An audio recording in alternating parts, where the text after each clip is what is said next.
One of the things we're looking at now is how to do matchline plans. We have an overall floor plan here on this office tower project, and I'm going to split this up into each level into three separate area plans so that we can work on the area plans at a larger scale. Now, what I've already done, I'm going to zoom in here, you can see this little dashed line here.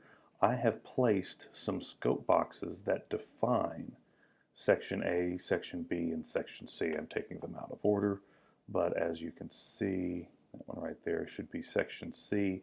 Actually, I think I have them on the incorrect work set. They should be on the levels and grids, and the reason we put them on levels and grids is so they're not visible in other people's models.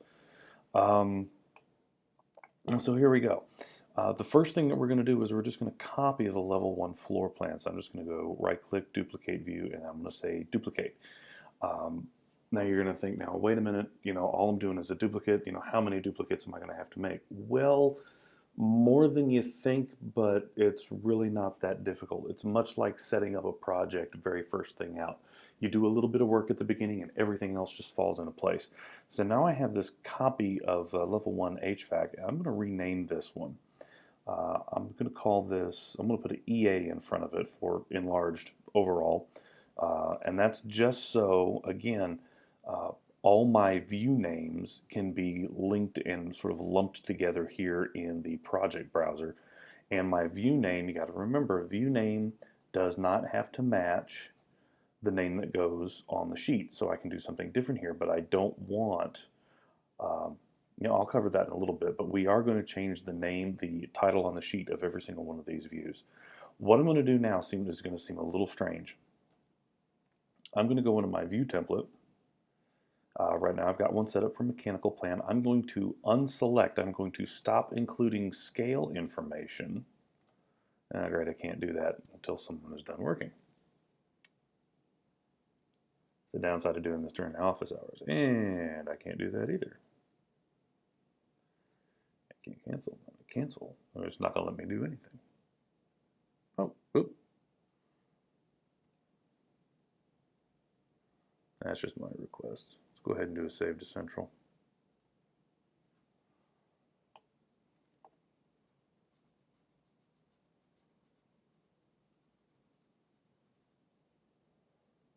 Well, while that's going on, we'll take a few other things.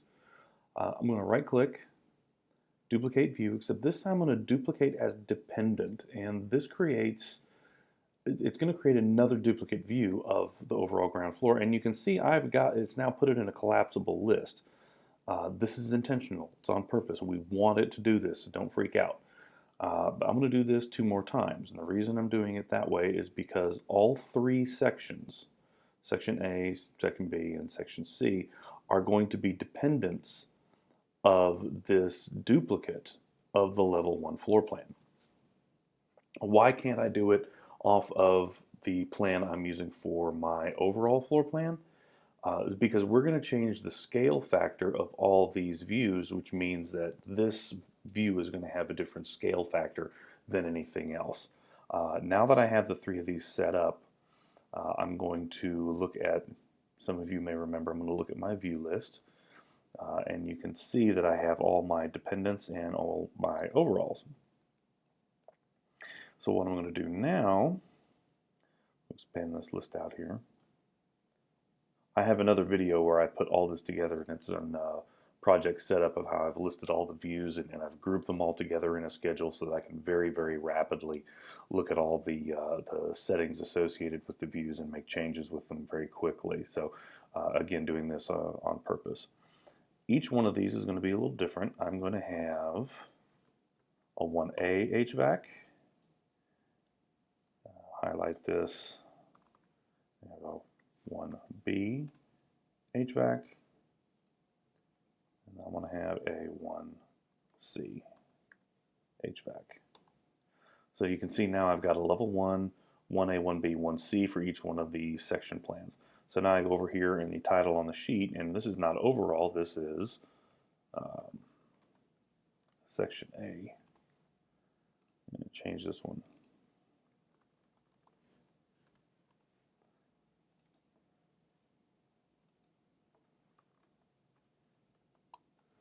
Okay, so now I'm going to close this view, look back in, I'm going to pull my project browser up, view, user interface, project browser.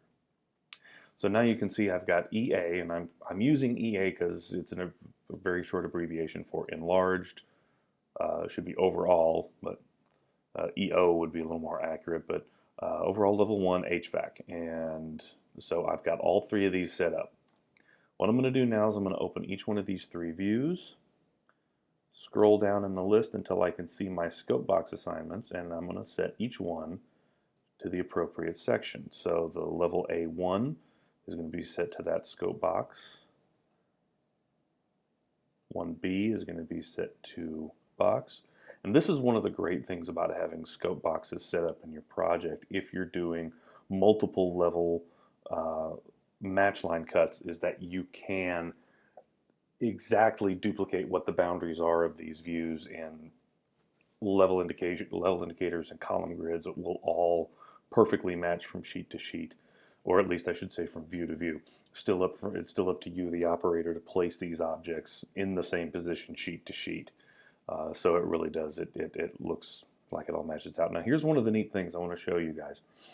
I'm going to go to my Annotate tab, and you can see here, this is sort of the master view that all these other views are dependent on. If I go and place a detail line, and I'm going to place one, I'm going to do it this way. I'm going to place one big strange detail line that goes through all these different sectors. And let's make it something really as obnoxious as I can find. Let's do a wide line. So I'm going to zoom in. You can see I have a wide line, or just a drifting line, that goes from section A to section B to section C. If I look at my section A plan, that drafting line is there.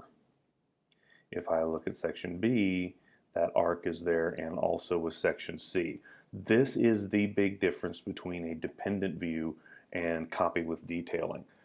If I make a change to this annotation, let's say I want to pull this arc back up to here, I will now go to this view, which all the other views are dependent on, and that same modification has been made. There are some real advantages to that. I mean, obviously you can see how powerful this tool is going to be. For example, what I'm going to do now is I'm going to create the tags I need, and it's under here under View Reference in your Annotation tab, your tag section. Your layout may look a little bit differently depending on your screen resolution, but in the tag section you're going to have this little guy. I'd love to be able to zoom in, but you see it looks like a tag with a little bitty box under it. Here's a little drop down, what the drop down looks like. This tag is specifically set to use for match lines. So I'm going to just start placing match lines in here, and you can see it's going to ask me what view is this indicator going to be connected with. In this case I want 1A HVAC, which is actually going to be this view over here. It's on this side of the match line. And I'm going to place another copy of level 1 HVAC over here. And now I'm going to change my indicator to level 1 section B and just put this indicator on the other side of the match line. Now there's no values here because we haven't placed this information on a sheet. And that's fine. I'm going to go ahead and just place all this information. If you don't have this information already, or you just want to put some placeholders there, that'll be fine. You can change what view these tags are associated with after the fact. For example, I'm going to highlight this and I have all this information available. I can change it to something other than level 1 section C HVAC, but it's already keyed to the right thing, so I'm not going to change anything. So let me see if I can't modify. It still says my editing request is still checked out. Get to the view template, see if I can't uncheck that. Yeah, see, it's not letting me do it, but that's what I still had the view request, or the editing request, is set to do. The reason that I'm doing this, I'm trying to do this at the view template level, is the overall plans are set to 1 inch equals 20 feet. The overall plans are set to an 1/8 inch. Now, on this plan here, if I change the scale, the annotation scale of this plan, because these other 3 views are dependent, the scale of these 3 plans will also change. Anything I do with visibility graphics in this plan will be you will also see those changes in these plans. If I change visibility graphics, annotation scale, anything in this plan, it will not make a difference here or in any of the sector plans. So hopefully I'll be able to get permission to make the modification to the view template, and this section plan will start to become, it will become an 1/8 inch plan instead of a 1:20 plan. But other than that, this exercise is done. We just have to repeat it a few times for level 2, level 3, and then there's going to be the roof plan. So that's it. All right.